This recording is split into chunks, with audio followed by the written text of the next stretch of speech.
Buenos días, soy el doctor Enrique Alonso. Hoy les voy a hablar de valvulopatías aórticas. Vamos a comenzar con estenosis aórtica, habida cuenta que es la valvulopatía más prevalente en nuestro medio en la práctica diaria. Vamos a seguir una hoja de ruta, los objetivos a cumplir en la clase, tanto en la estenosis aórtica como en la insuficiencia, remarcando la etiología, la fisiología, los síntomas, los signos, lo que nos aporta el examen físico del enfermo, algunos puntos a tratar de los exámenes complementarios, casos clínicos y la conclusión en cada una de las valvulopatías. Un elemento anatómico para que ustedes tengan en cuenta: la válvula aórtica tiene tres valvas, como ustedes pueden ver acá, que se abre en sístole y se cierra en diástole, y que tiene tres valvas. Dos de ellas, la coronariana izquierda y derecha, está íntimamente relacionada con el nacimiento de las arterias coronarias, y la otra valva no tiene relación con las arterias coronarias. Y a su vez, si ustedes pueden observar, estas son alteraciones congénitas de nacimiento. Esto se denomina una válvula aórtica bivalva, o sea que congénitamente, en vez de estar compuesta por las tres características de la válvula aórtica, tiene dos, y es una de las causas de estenosis aórtica que luego nosotros vamos a ir desarrollando. Desde el punto de vista entonces de la etiología, podemos tener una estenosis aórtica que generalmente se da en gente joven y que está íntimamente relacionado con el trastorno congénito, en el cual la valva más común alterada es la valva aórtica bivalva. La otra causa bastante común es la reumática, y la que prevalece fundamentalmente con el transcurso del tiempo es la esclerodegenerativa, que es la estenosis aórtica del geronte, que se da en la sexta, séptima, aún en la octava década de vida del enfermo, y que es portador de una válvula aórtica trivalva que, por el transcurso de los años, por el movimiento de apertura y cierre, se va degenerando, se va fibrosando y se calcifica, en el cual disminuye en forma significativa la apertura sistólica normal de la válvula aórtica. Es la más común, la que vemos en el medio comúnmente. La estenosis aórtica de origen reumática no suele presentarse como una alteración aislada. Esto ya lo habíamos visto al hablar de valvulopatías aórticas, sino que por lo general está asociada con insuficiencia aórtica y con valvulopatía mitral. Fundamentalmente con la estenosis mitral es una asociación bastante frecuente. Desde el punto de vista fisiopatológico, ¿qué es lo que ocurre? Bueno, siempre tenemos que tener en cuenta cómo es la apertura y cómo es la relación anatómica de las cavidades cardíacas. Esto ya lo hemos repetido en la clase anterior cuando hablamos de valvulopatías mitrales. Ustedes recuerden que tenemos cuatro cavidades: las aurículas y los ventrículos izquierdo y derechos.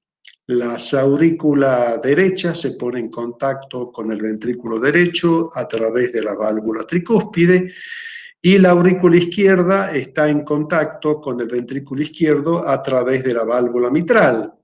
Y luego tenemos las válvulas sigmoideas, que ponen en contacto ventrículo izquierdo con la aorta y ventrículo derecho con la arteria pulmonar, que son las sigmoideas, pero tienen algo en común, tanto la sigmoidea pulmonar como la sigmoidea aórtica, que se abren en sístole y se cierran en diástole. Siempre hay que recordar esto porque es muy importante tener en cuenta el ciclo cardíaco, por la relación que tiene el ciclo cardíaco con lo que es el llenado diastólico y con lo que es la expulsión sistólica del ventrículo izquierdo, para tratar de comprender las valvulopatías. Eso ténganlo en cuenta, repásenlo, ya lo vimos en valvulopatías y ustedes ya lo han visto en fisiología. ¿Qué es lo que ocurre? De acuerdo a lo que yo les acabo de explicar, ya sea una etiología congénita por una aorta bivalva que se va calcificando con el transcurso del tiempo, o por una fiebre reumática, o por una degeneración de la válvula aórtica normal en el cual se fibrosa y se calcifica, la expulsión sistólica del ventrículo izquierdo a través del tracto de salida del ventrículo izquierdo por una válvula aórtica cuyo orificio de salida está tremendamente disminuido, ¿qué es lo que produce? Produce un mayor esfuerzo en la expulsión sistólica del ventrículo izquierdo, y el punto final de este proceso es lo que se llama una sobrecarga de presión del ventrículo izquierdo. ¿A qué quiero llegar? El músculo cardíaco, igual que los músculos estriados de los miembros superiores, de los miembros inferiores, son músculos estriados, de tal forma que si yo tengo un músculo estriado que lo estoy sometiendo a un esfuerzo desproporcionado con el transcurso del tiempo, ¿qué es lo que ocurre? Se engruesa. El aumento de espesor es sinónimo de hipertrofia. Entonces, si yo tengo una obstrucción en el tracto de salida del ventrículo izquierdo, en el cual la sangre tiene dificultad para pasar a través de una válvula aórtica que se encuentra completamente estrechada, acuérdense de la famosa ley de Laplace que ya vieron en fisiología. ¿Qué hace la ley de Laplace? El aumento de presión generada por la hipertrofia del ventrículo izquierdo, que tiene que hacer un esfuerzo desmesuro del ventrículo izquierdo para poder abrir una válvula aórtica que se encuentra completamente estrechada, aumenta la presión en el ventrículo izquierdo. Si yo tengo mayor presión en el ventrículo izquierdo, ¿quién va a compensar por Laplace? Aumenta el espesor. O sea, este espesor está compensando un aumento de presión intraventricular a consecuencia de la dificultad y el mayor esfuerzo que tiene que hacer el cisto del ventrículo izquierdo para producir la eyección del ventrículo izquierdo. Entonces, si ustedes pueden observar la figura, la hipertrofia del ventrículo izquierdo es un ventrículo pequeño. Es un ventrículo pequeño y sumamente grueso, o sea, hay una hipertrofia concéntrica. Esto es el pique interventricular, esto es la pared posterior, y si nosotros esto lo podemos medir por algún procedimiento, como ser un ecocardiograma, vamos a observar más adelante que la hipertrofia ventricular domina el cuadro fundamentalmente de las sobrecargas de presión del ventrículo izquierdo, cuyo ejemplo es la estenosis aórtica. Entonces, desde el punto de vista de la sintomatología va a estar íntimamente relacionada a los cambios fisiopatológicos que yo les acabo de explicar. Siempre recordemos la unión que tiene el ventrículo con la aurícula, o sea, recuerden siempre el esquema del funcionamiento hemodinámico del corazón y su relación perfecta que tiene con el sistema cardiorrespiratorio. La aurícula izquierda, a través de las venas pulmonares, van a estar conectados con el capilar pulmonar donde se produce la hematosis. Eso siempre hay que tenerlo en cuenta, porque esta valvulopatía a largo plazo va a producir una serie de sintomatología que está relacionado con estos cambios, que si nosotros no tomamos una medida en algún momento va a repercutir en la aurícula izquierda y esto en las venas pulmonares, impactando a nivel del sistema veno-capilar pulmonar. De allí que nosotros podemos inferir cuáles son los síntomas más importantes que tiene el paciente portador de una estenosis aórtica. La sintomatología característica de la estenosis aórtica es la angina de pecho, el síncope y la disnea. A ver, ¿por qué se produce la angina de pecho? Si bien hay una relación sobre todo en la estenosis aórtica más frecuente, que es la esclerodegenerativa del geronte, una asociación de casi el 50% de patología coronaria asociada, el otro 50% no tienen patología coronaria y tienen angina de pecho, que esto ya lo hemos descrito, es el dolor característico, opresivo, relacionado con los esfuerzos, localizado en precordio, que se propaga al cuello y a los miembros inferiores. Y esto se produce a pesar de que el paciente tiene unas arterias coronarias normales, hay un desbalance entre la oferta y la demanda. ¿Qué significa? A pesar de que llega una cantidad determinada, importante de sangre por coronaria para irrigar el músculo cardíaco, la hipertrofia concéntrica producida por la sobrecarga de presión que les acabo de explicar es insuficiente y el paciente cuando hace un esfuerzo tiene la característica del dolor de angina de pecho. Eso para que ustedes lo tengan en cuenta. Y el paciente les puede relatar síncope. ¿Qué es síncope? Es la pérdida brusca del conocimiento con recuperación espontánea. ¿Por qué se produce el síncope?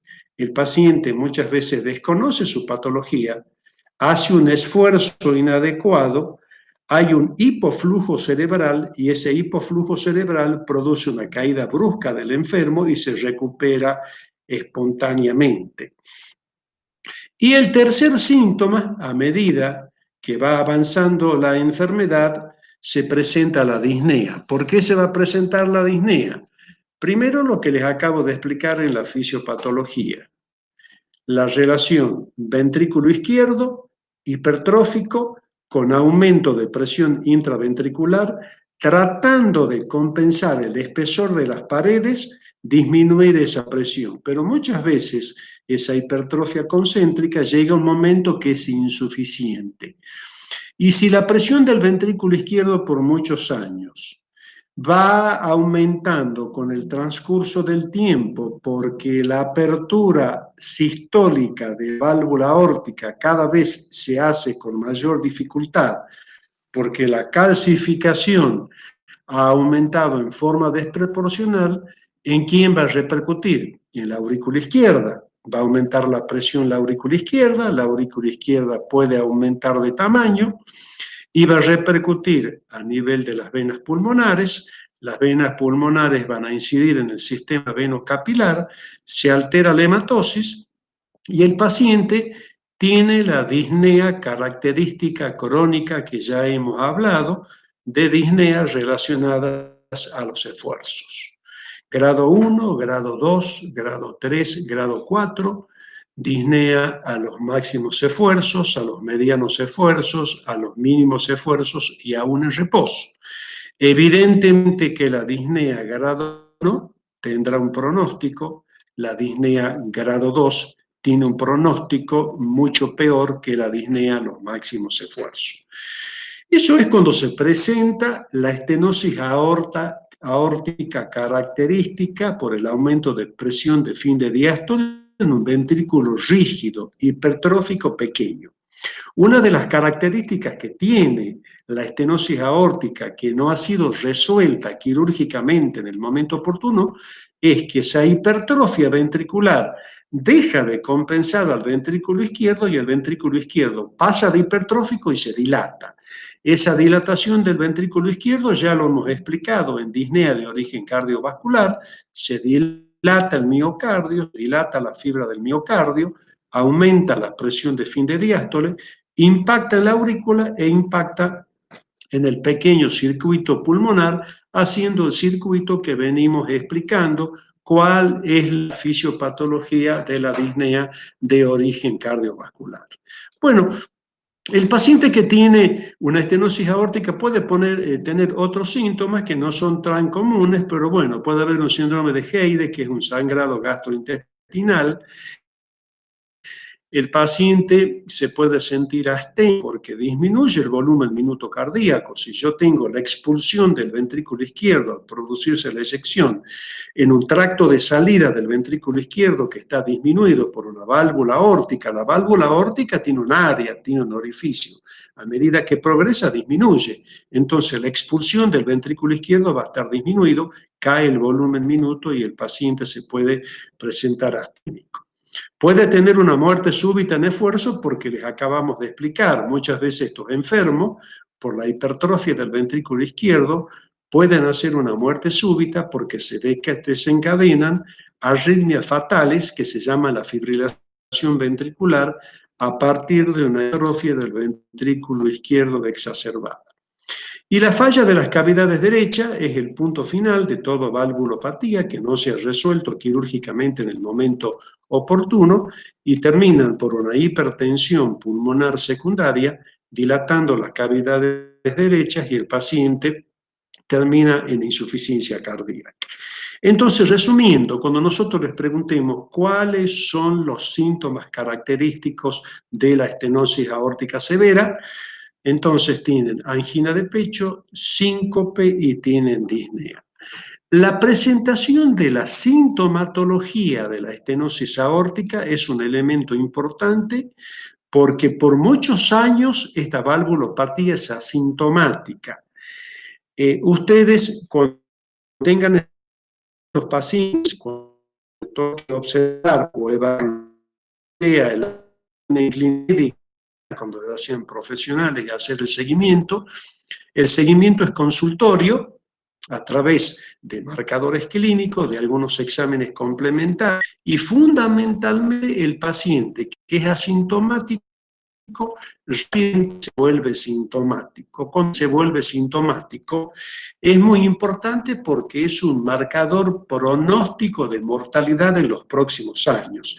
Entonces, ustedes fíjense, por años el paciente no ha tenido ningún síntoma, pero bruscamente comienza con la sintomatología. ¿Cuál es el primer síntoma que presenta el paciente? Angina de pecho. El segundo síntoma que tiene es síncope y el tercer síntoma que tiene es disnea. Entonces, fíjense, cuando el paciente se vuelve sintomático con angina, tiene probablemente una supervivencia de 5 años en el cual ustedes tienen que hacer un seguimiento. Si el paciente se le suma el síncope, la sobrevida disminuye. Y si el paciente tiene disnea, si ustedes suman los 3 síntomas, en aproximadamente 1 año o en 2 años, el paciente tiene una alta mortalidad. O sea que esto es un marcador sumamente importante, ya lo van a ver más adelante en clínica médica, pero que marca la conducta terapéutica. Un paciente que por los exámenes complementarios, por la clínica, yo he determinado que tiene una estenosis aórtica severa y prontamente se vuelve sintomático, yo tengo que tomar una conducta que es una conducta quirúrgica en la cual cambio la historia natural de la enfermedad.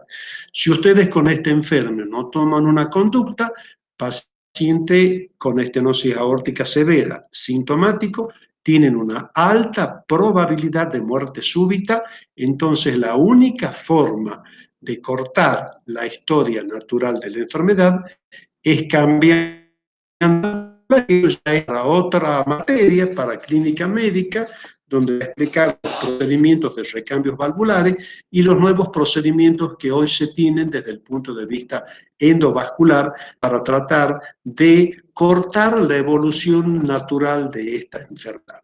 Perfecto.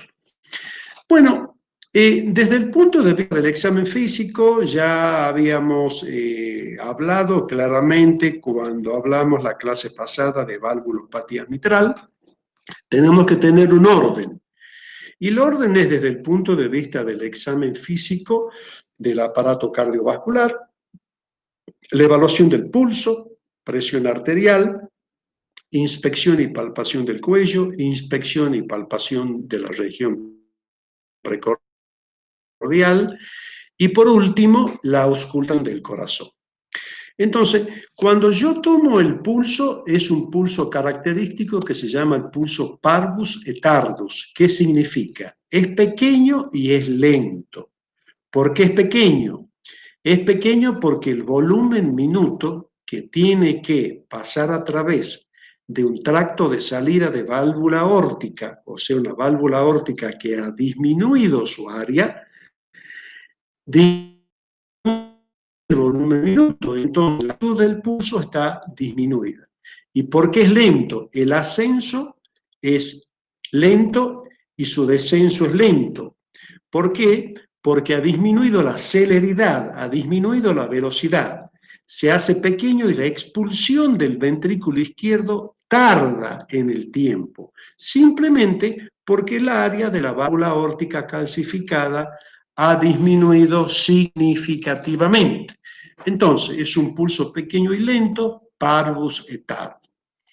La presión arterial, ¿qué dato positivo? Puede haber una disminución, un pinzamiento de la tensión arterial sistólica fundamentalmente, porque al disminuir el volumen minuto, la presión arterial sistólica puede disminuir. Tengan en cuenta el concepto presión arterial, que es flujo por resistencia. ¿Cuál es el flujo? Es el volumen eyectado en la sístole. ¿Cuál es la resistencia? La resistencia que hace la aorta cuando se expulsa el ventrículo izquierdo, el volumen minuto diariamente. Entonces, si ha caído el volumen minuto porque tengo una válvula calcificada con un área y un orificio estrechado, puede disminuir la presión arterial sistólica. En la inspección del tórax, generalmente no tengo datos muy importantes, pero sí se palpa un choque de la punta, que puede estar ubicado en el cuarto o quinto espacio intercostal, que está a la altura de la línea medioclavicular, que es extenso o se puede ocupar uno o dos espacios intercostales, es intenso y es persistente por el mismo proceso fisiológico que determina el pulso pequeño y lento, porque la eyección del ventrículo está prolongada por la obstrucción en el tracto de salida del ventrículo izquierdo. Y ustedes lo que sí tienen que ir a buscar el frémito, que es el frémito, es la sensación palpable del soplo.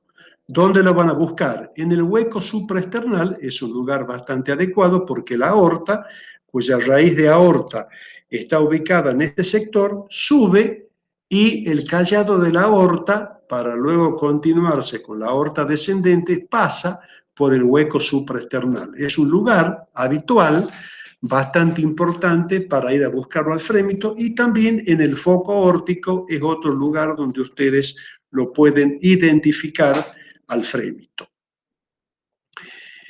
Por último, la auscultación.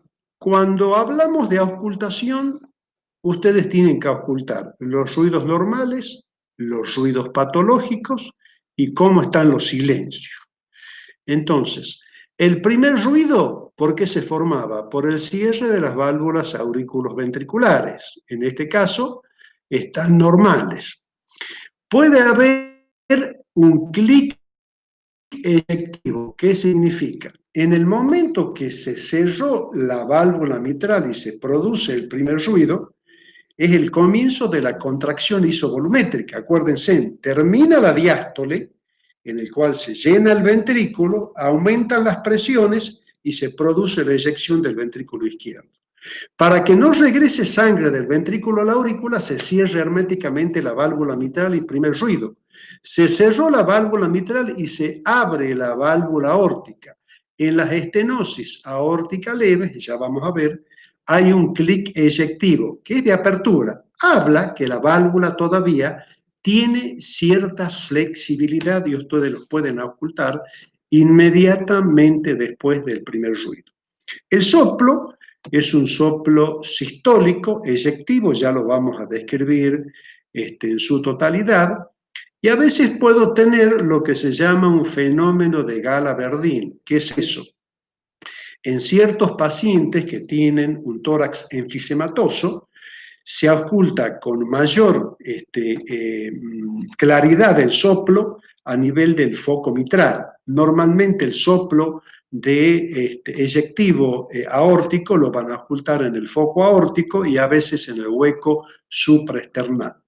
Y el segundo ruido es la llave, generalmente está disminuido de intensidad y a veces puede estar desdoblado. Entonces hemos dicho de que también tienen que buscar si hay ruido agregado. Bueno, ya hemos visto el clic, y el otro ruido agregado que ustedes pueden ocultar es el cuarto ruido, que está producido por la sístole auricular. ¿Por qué se produce la sístole auricular y por qué el cuarto ruido? Yo tengo un ventrículo hipertrófico, un ventrículo rígido, para distenderse en la diástole. ¿Y la diástole qué periodo tenía? Relajación isovolumétrica, lleno rápido, lleno lento, y para completar la diástole, la aurícula izquierda tiene que hacer mucha fuerza. Y ahí está el origen del cuarto ruido. Entonces, es un dato importante que ustedes tienen que manejar cuando oculten este enfermo. Entonces, veamos todas las características del soplo de la estenosis aórtica. Está localizado en el foco aórtico, es proto-mesosistólico, romboidal. Crece y decrece, o sea, crece en la primera parte de la sístole y va disminuyendo porque se lentifica la expulsión del ventrículo izquierdo por el área valvular que está totalmente disminuida. Está propagado cuello, a ápex, es intenso, grave, timbre como chorro de vapor y es eyectivo. Entonces, esto es para que ustedes resuman. Entonces, tienen acá el primer ruido, tienen el clic, tienen el soplo y tienen el segundo ruido. Esto es sístole y esto es diástole. ¿Ah?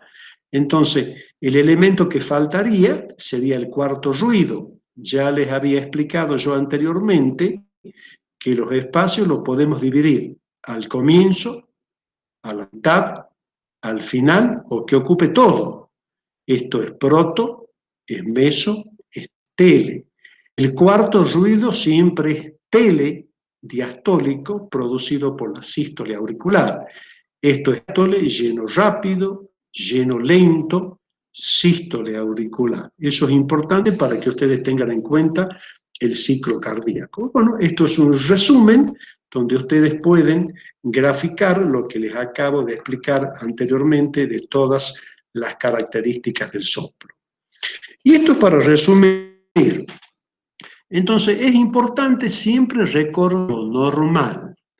Entonces, cuando esto ya lo hemos repetido en valvulopatía mitral, primer ruido, segundo ruido, primer ruido, primer ruido, segundo ruido y primer ruido. Entonces, ¿qué es lo que tienen? Un espacio que es la sístole, un espacio que es la diástole.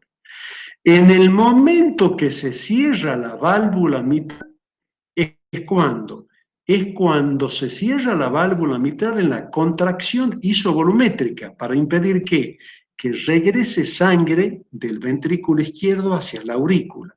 Se cierra la válvula mitral e inmediatamente luego de la contracción isovolumétrica aumenta la presión del ventrículo izquierdo, se abre la válvula aórtica y se produce la eyección ventricular.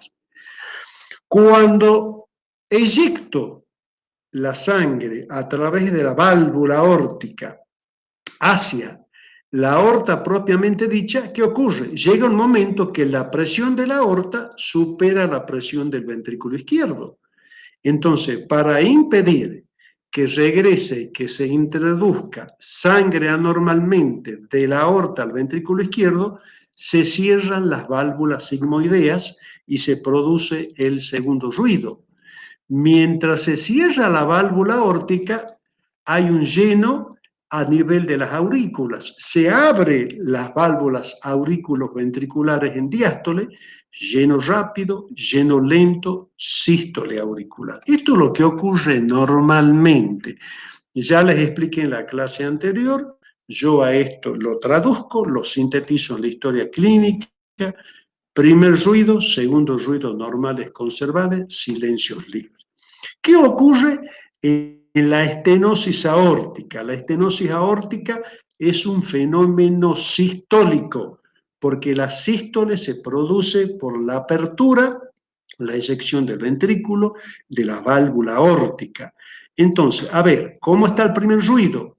El primer ruido está normal o puede estar levemente disminuido. Ha desaparecido el clic, que lo puedo tener al clic de apertura en la estenosis aórtica leve. Se produce el segundo ruido, que está francamente disminuido de intensidad, y tengo un cuarto ruido, o sea, primer ruido normal, no hay clic, segundo ruido disminuido de intensidad, cuarto ruido. Ahora vamos al silencio. La sístole está ocupada, ¿por qué? Por el soplo, que es un soplo protomesosistólico crece, decrece, se está pegando casi al segundo ruido, es eyectivo, es rudo, en chorro de vapor, lo ocultan en el foco aórtico y se propaga a la punta y al cuello fundamentalmente. Esto es muy importante. Para entender la ocultación tienen que repasar la fisiología de ciclo y tener en cuenta la apertura y cierre de las válvulas. Estamos ahora en valvulopatías aórticas. Las válvulas sigmoideas, que son la mitral y tricúspide, se abren en diástole, se cierran en sístole. Las válvulas sigmoideas, aórticas y pulmonares, se abren en sístole y se cierran en diástole. Concepto importantísimo para entender la auscultación y ubicarse en el ciclo cardíaco y en los silencios, en sístole y en diástole. Le pueden aportar los exámenes complementarios. Siempre le ponemos algo de exámenes complementarios y les repito que en nuestra materia llegamos hasta elaboración de un síndrome. Pero desde el punto de vista médico general, vamos entrando en tema porque los exámenes complementarios tienen su importancia para el diagnóstico y tienen su importancia para la decisión de medidas desde el punto de vista terapéutico, sobre todo las decisiones quirúrgicas, es muy importante. Por eso se lo ponemos. Entonces, nosotros pedimos de rutina siempre las valvulopatías, son los exámenes complementarios de rutina mínimos, que es el electrocardiograma, la placa radiográfica y el ecocardiograma. O sea, en una estenosis aórtica severa, el electrocardiograma refleja la fisiopatología. ¿Cuál era la fisiopatología? Sobrecarga de presión por ley de Laplace. Hay una hipertrofia concéntrica importante que puede llegar a dilatar la aurícula izquierda, o sea, en el 85% de las veces vamos a ver un electrocardiograma que tiene una hipertrofia del ventrículo izquierdo. Hipertrofia es sinónimo de engrosamiento de las paredes. Y en el 80% de las veces puede haber una sobrecarga, también un agrandamiento de la aurícula izquierda. Entonces, fíjense, este es el electrocardiograma típico, característico de un paciente que tiene una sobrecarga de presión de estenosis aórtica. Estos B1 y B2 con la suma de B4 y de B5, importante, y las ondas T que son negativas se están oponiendo a estos elementos que son positivos. Esto para que ustedes se graben es la hipertrofia del ventrículo izquierdo característico, que lo van a ver en este tipo de enfermos, en miocardiopatías hipertróficas y también en una hipertensión arterial no tratada y no controlada, que es otro ejemplo de hipertrofia ventricular izquierda concéntrica importante. A ver, veamos la placa radiográfica. ¿Qué dato nos da de importante? Bueno, el botón aórtico que es preeminente. ¿Por qué? Porque la aorta, como ya dijimos, tiene esta localización. Sube, da la vuelta en el callado, toca y va a descender para ir a la aorta torácica descendente. El chorro eyectivo va chocando en el botón aórtico y lo comienza a dilatar. Hay una leve dilatación. Los diámetros del ventrículo izquierdo se encuentran conservados y siempre tenemos que fijarnos qué podemos encontrar a nivel de las playas pulmonares en el cual están completamente normales. Y este es un ejemplo de un paciente en el cual tiene una aórtica más severa, mayor dilatación del botón aórtico, y en el perfil podemos observar la severa e importante calcificación de la válvula aórtica, que es la madre del cordero. Acá está el tema, está totalmente calcificada la válvula aórtica con una franca disminución en su apertura. Otro examen complementario que yo puedo solicitar es una ergometría. Puedo pedir una ergometría en aquel paciente en el cual no tengo muy claro la sintomatología de la ergometría para buscar los síntomas y esencialmente para ver la respuesta de la presión arterial. En aquel grupo de enfermos en el cual yo le hago una ergometría y la presión arterial sistólica cae, puede ser un elemento importante de severidad para tomar conductas quirúrgicas.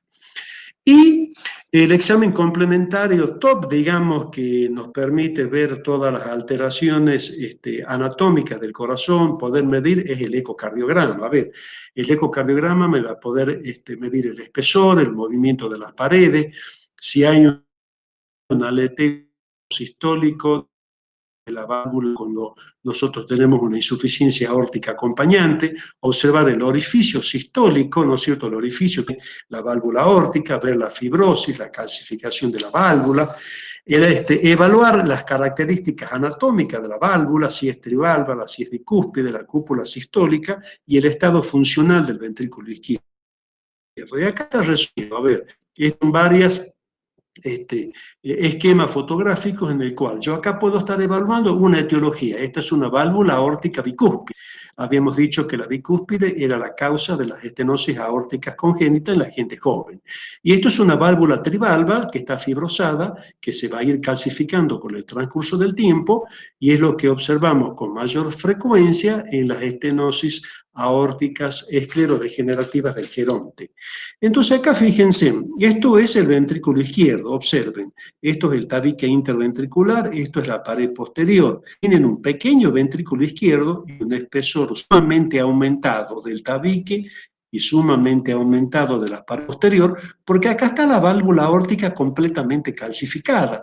Entonces, tiene que hacer mucha fuerza el ventrículo izquierdo para vencer la válvula aórtica calcificada con una apertura completamente disminuida y se produce una hipertrofia concéntrica del ventrículo izquierdo. Y el Doppler me permite calcular las velocidades. A mayor velocidad, mayor severidad, y a partir de la velocidad, por una ecuación particular, ustedes pueden sacar los gradientes. ¿Qué es un gradiente? La diferencia de presión entre el ventrículo y la aorta, que cuando tiene cierto número es una indicación de cirugía. O sea, si yo tengo un paciente que tiene una estenosis aórtica severa y es sintomática, ya el ecocardiograma me ha clarificado el panorama porque me ha permitido medir exactamente la velocidad y los gradientes para tomar una conducta. Les dejo un caso clínico para que ustedes lo resuelvan con su jefe. Es un paciente de 60 años con antecedentes de hipertensión arterial, tabaquista, que consulta por síncope post-esfuerzo. Al examen físico presenta una frecuencia cardíaca de 80 latidos por minuto, pulso regular, ascenso lento, de poca amplitud. Se palpa un choque de la punta sostenido e intenso a la altura de la línea medio clavicular. En la ocultación, primer ruido normal, no hay clic, el segundo ruido está disminuido. Se oculta un cuarto ruido. En foco aórtico se oculta un soplo holosistólico, eyectivo, rudo, propagado al cuello, y en el electrocardiograma hay signos de hipertrofia del ventrículo izquierdo. Entonces, ¿qué preguntas van a resolver con su jefe? ¿Cuál es su diagnóstico presuntivo? ¿Qué datos de la historia clínica la orientan para sospechar la severidad de la valvulopatía? ¿Qué otro método complementario solicitaría?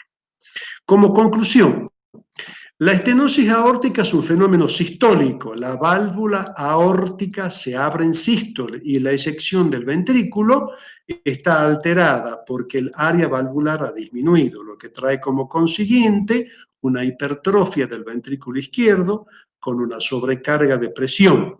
Aumentan las presiones en el ventrículo y la hipertrofia compensa la presión, pero tiene un límite. Esta sobrecarga de presión en algún momento va a claudicar.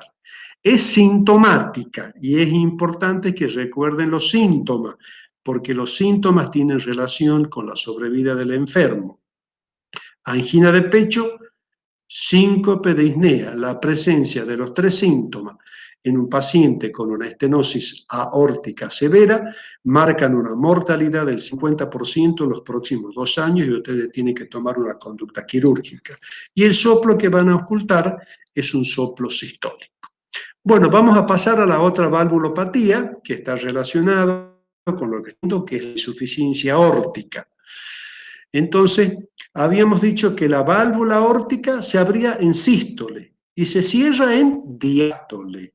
¿Y para qué se cierra en diástole? Cuando se produce la eyección del ventrículo izquierdo, aumenta la presión a nivel de la aorta y llega un momento en que la presión aorta supera el ventrículo izquierdo, la sangre quiere regresar.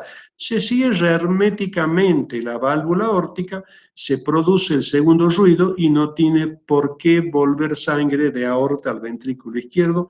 Eso es lo que ocurre normalmente. Entonces, la falla en la insuficiencia aórtica va a ser porque hay una incompetencia en el cierre de la válvula aórtica en su cierre diastólico. Vamos a ir viendo esto paso a paso. Como habíamos dicho anteriormente, dentro de la hoja de ruta vamos a comenzar con la etiología de la insuficiencia aórtica. Fíjense en que lo hemos dividido de la raíz o de la pared propiamente dicha y de la válvula propiamente dicha, y a su vez los dividimos en agudas y crónicas. A ver, una insuficiencia aórtica aguda de la raíz, yo lo voy a tener en una patología que se llama la disección de aorta, que la disección de aorta es un hematoma que se produce generalmente ligado a pacientes hipertensos severos no tratados, en el cual se introduce y rompe íntima y se va a propagar íntima. Es un dolor muy tenebrante, muy parecido a la angina de pecho.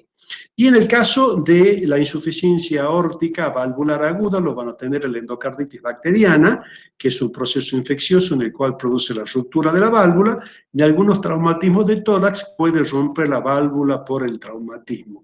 Esto generalmente ustedes lo van a ver en terapia intensiva, muy poco en la práctica diaria cuando sean estudiantes de semiología. Y las crónicas, por alteración de la raíz, tenemos la anuloectasia, que es una dilatación idiopática, y en algunas patologías muy particulares como el Marfan. ¿Qué es el Marfan? Es una mucopolisacaridosis en el cual se dilata la raíz de aorta y va acompañado de ciertas características particulares del enfermo que luego lo vamos a ver. Y las crónicas pueden ser por una aorta bicúspide, reumática o por un proceso degenerativo, esclerodegenerativo por calcificación de la misma. O sea, que las causas más frecuentes de la raíz puede ser un Marfan, puede ser una anuloectasia, y de la válvula por una aorta bicúspide o por un proceso degenerativo en el cual la válvula se calcifica o se fibrosa. Entonces, esto dentro de lo que yo les había explicado, esto es el típico paciente que tiene un Marfan. Entonces, cuando yo evalúo la aorta, ¿qué métodos voy a usar? Este es el anillo. Estos son los senos de Valsalva, donde nacen las arterias coronarias, y esta es la unión sinotubular. Entonces, fíjense en la dilatación importante que tiene la raíz de aorta y la insuficiencia aórtica que produce importantemente porque en diástole no se ha cerrado en forma total la válvula correspondiente. Este tipo de enfermos tienen algunas características que ustedes tienen que saber. Son longilíneos, miopes, excavactum, tienen aracnodactilia y tienen una gran laxitud articular. Y a consecuencia de la dilatación de la raíz de aorta, impiden que la válvula aórtica se cierre perfectamente en diástole y se acompañan de una insuficiencia aórtica importante. Desde el punto de vista fisiopatológico, lo que siempre repetimos, las 4 cavidades y la unión del ventrículo izquierdo y del ventrículo derecho con los grandes vasos aorta y pulmonar. Entonces, la válvula aórtica, ¿qué hace? Se abre en sístole y se tiene que cerrar perfectamente en diástole. Acá, ¿qué ha ocurrido?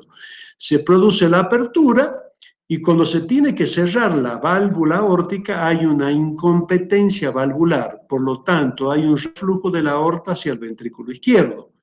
Entonces, a consecuencia del reflujo anormal por un cierre incompetente de la válvula aórtica, se produce un reflujo. ¿Y qué lleva a esto?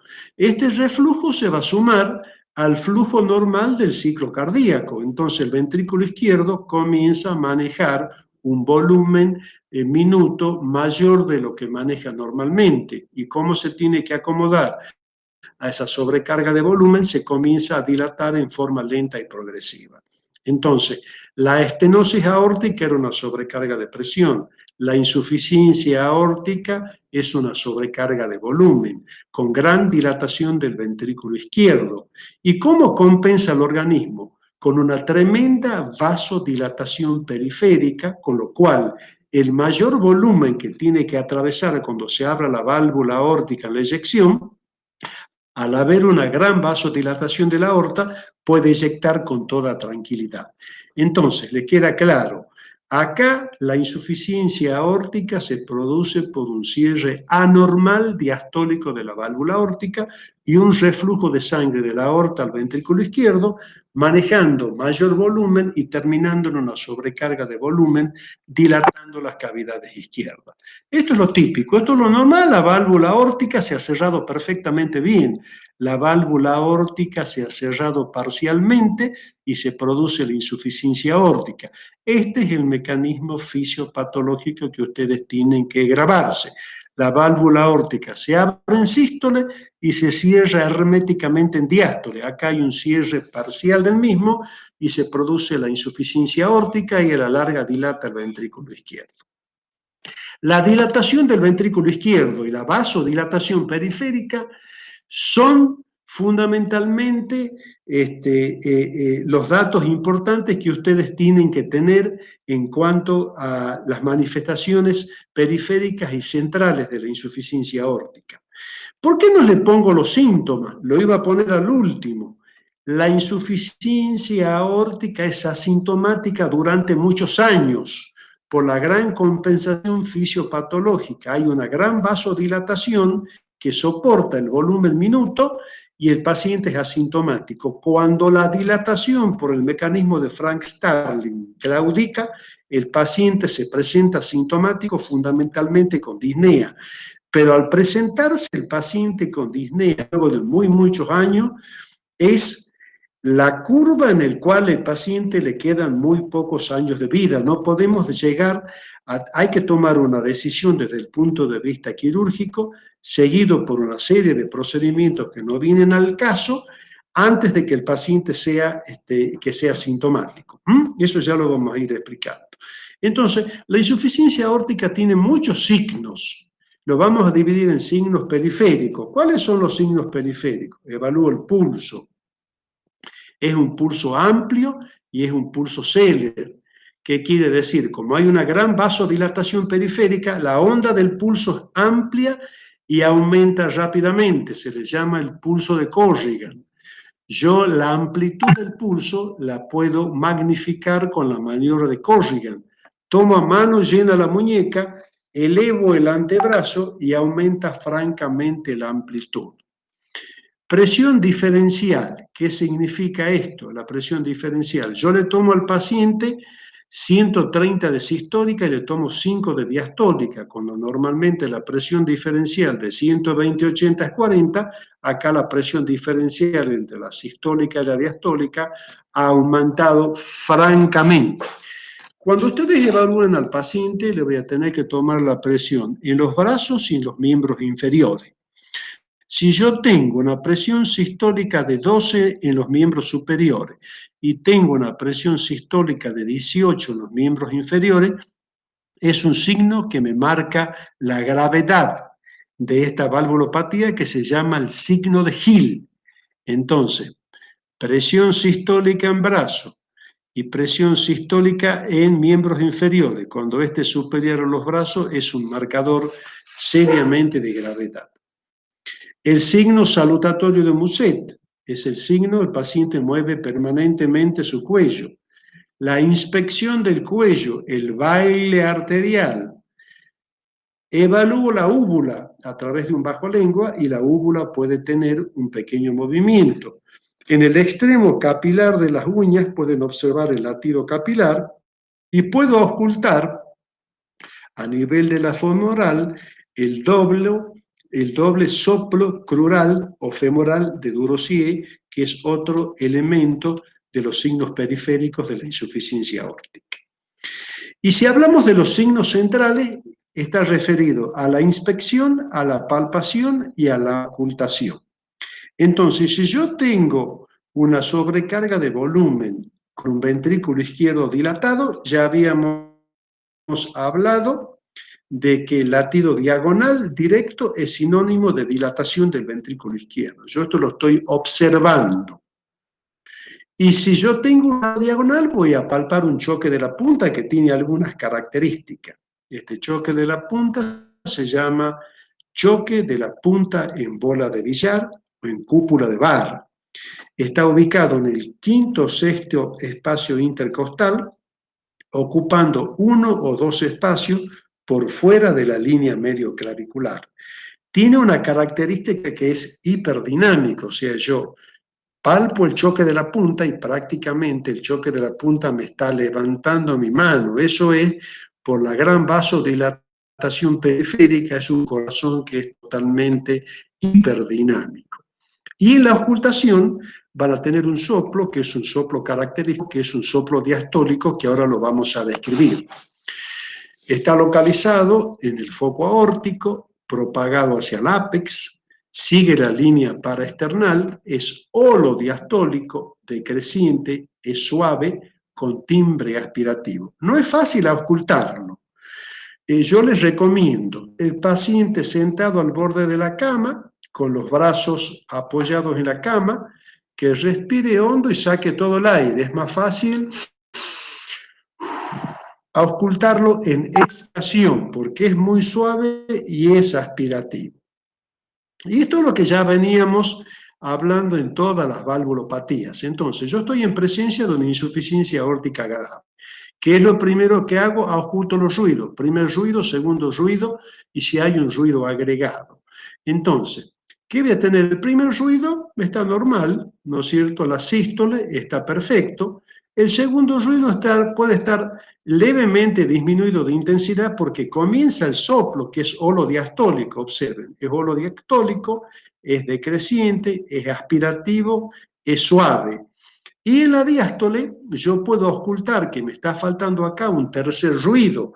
El tercer ruido es característico de la insuficiencia aórtica grave porque es un corazón que está dilatado, que muchas veces cuando llega a la gravedad ha perdido su contractilidad y no se expulsa la totalidad del volumen minuto, queda un remanente y en el próximo ciclo cardíaco choca en la diástole, en el periodo de lleno rápido con lo que quedó del ciclo anterior y le producen el tercer ruido cardíaco característico de las insuficiencias aórticas graves.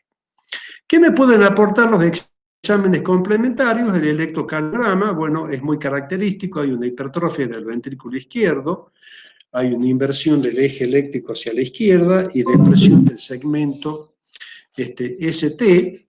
La placa radiográfica de tórax es muy característico porque hay una franca dilatación del ventrículo izquierdo, ya habíamos dicho la sobrecarga de volumen, se dilata el ventrículo izquierdo en forma significativa.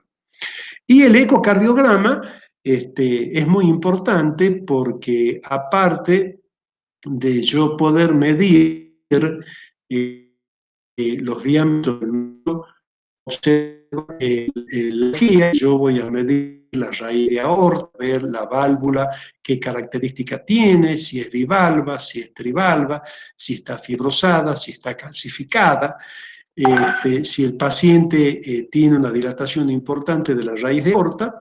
Aplicando el color yo puedo observar la regurgitación que ustedes están observando acá en el color.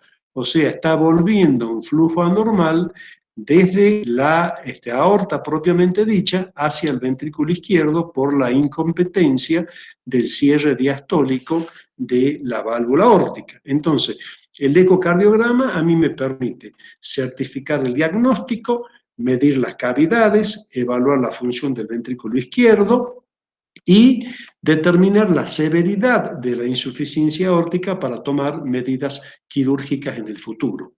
Entonces, esto es un ejemplo claro, ¿ven? Entonces ustedes acá tienen la válvula aórtica que se abre en sístole y se ha cerrado en forma incompetente en la diástole y está regurgitando este volumen anormal de sangre que esto lo detecta exactamente muy bien del diagnóstico hecho. Este es un ejemplo claro para que ustedes observen. Entonces, esto es ventrículo izquierdo, esto es la aorta propiamente, no se cierra la válvula correctamente en diástole y está regurgitando sangre anormalmente en este flujo lleno de colores desde la aorta hacia el ventrículo izquierdo. Entonces, esto evidentemente grafica todo lo que yo le estoy explicando en esta clase y a largo plazo va a ir dilatando el ventrículo izquierdo porque estamos manejando un volumen excedente, un volumen extra que normalmente no tiene que ocurrir. Les dejo un caso clínico para que ustedes traten de resolverlo con su jefe de práctico. Se trata de un paciente de 40 años que consulta por disnea, clase funcional 2 de 3 meses de evolución, tiene un hábito longilíneo, mide 1,90, pesa 70 kilogramos, presenta aragnodactilia, miope, hiperlaxitud articular y pectum excavatum. En el examen físico, pulso amplio, Seller, la tensión arterial máxima es de 120 en los brazos, 40 la mínima, y en los miembros inferiores tiene 170 de máxima, 60 de mínima.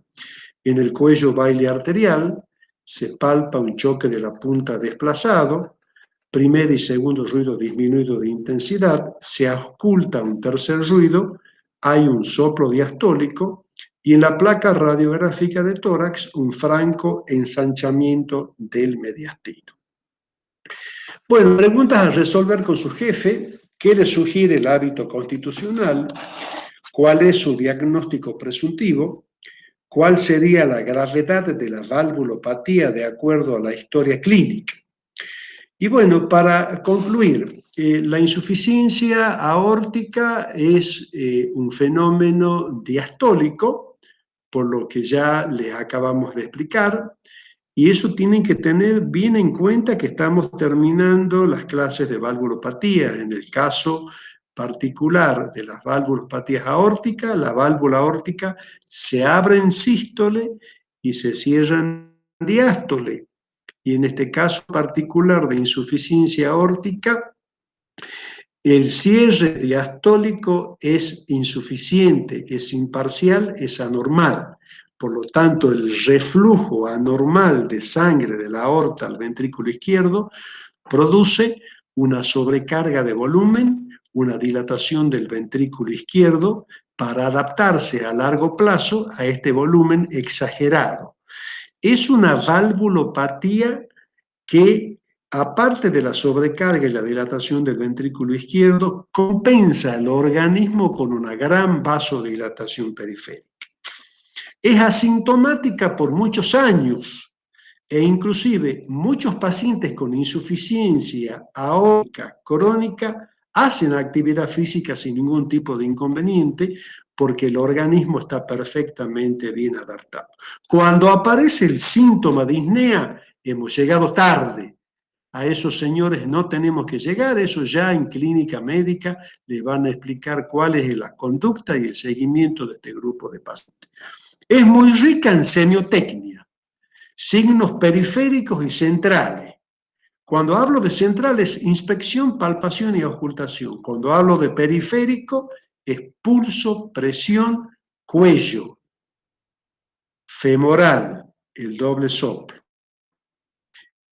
Y fundamentalmente en el tema auscultatorio, es diastólico. Bueno, cualquier duda que tengan, luego se ponen en contacto con su jefe de práctico. Muchas gracias.